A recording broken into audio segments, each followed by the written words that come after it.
We've seen the gardens grow from nothing to what it is today.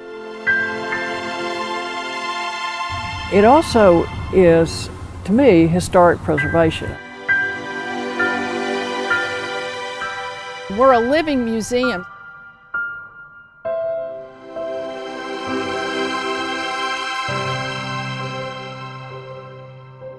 I showed up at Ayers Hall January the 3rd of 1956. So I've been involved with UT a long time.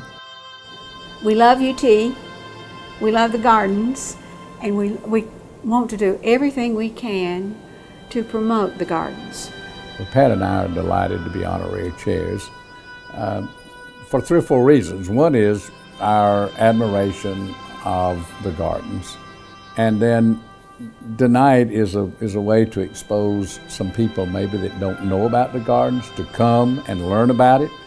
For some of us who do know, it's an opportunity to come, learn more about it, and contribute of our means to making it a better gardens.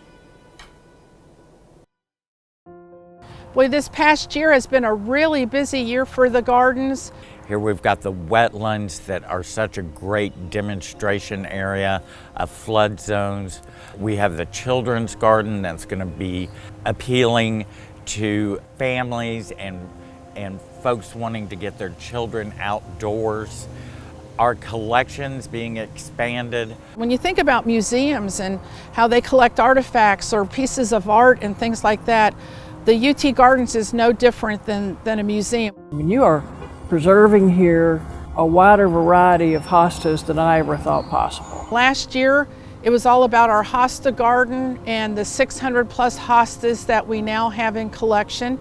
But since that time, we have been able to grow a peony collection.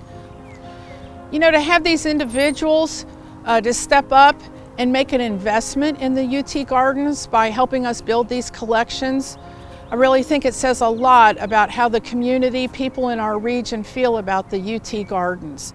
Although we are the State Botanic Garden of Tennessee, which is a great distinction to have, here in Knoxville, we're also very locally minded. I tell people I have the best office in Knoxville.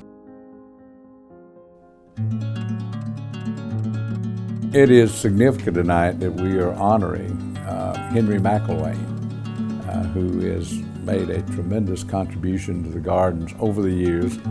I've been with the garden for 23 years, and I seem to remember Henry McElwain involved all of those years. Particularly tonight, we're thankful to Henry McElwain for his very significant gift that will lead to a pavilion that will be used regularly.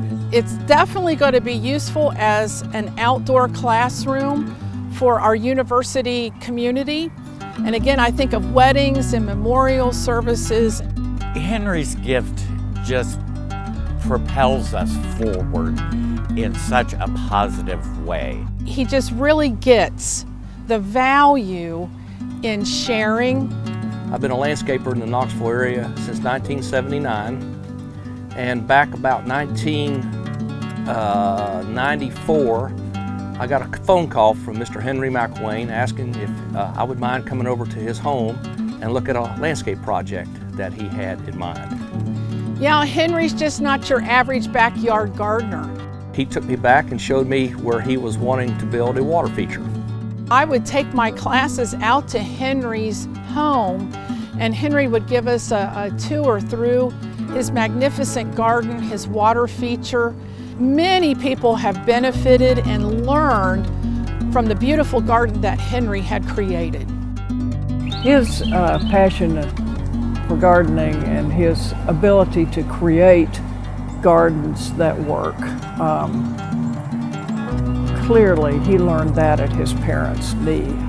It's pretty amazing when you learn that Henry's father was very instrumental in the beginning of the dogwood trails that we have here in Knoxville. One of the first gardens, and I really think the premier garden of the open gardens, was the Whiting McElwain's.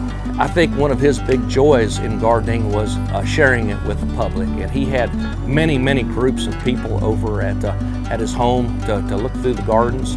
I'm not sure that if your name is McElwain, that you have any choice about opening up your garden. I think, you know, he is one of Knoxville's great gardeners. There's no question about that. And so many people are going to be able to enjoy the gardens in a way that wouldn't have been possible without Henry and Sandra McElwain's support.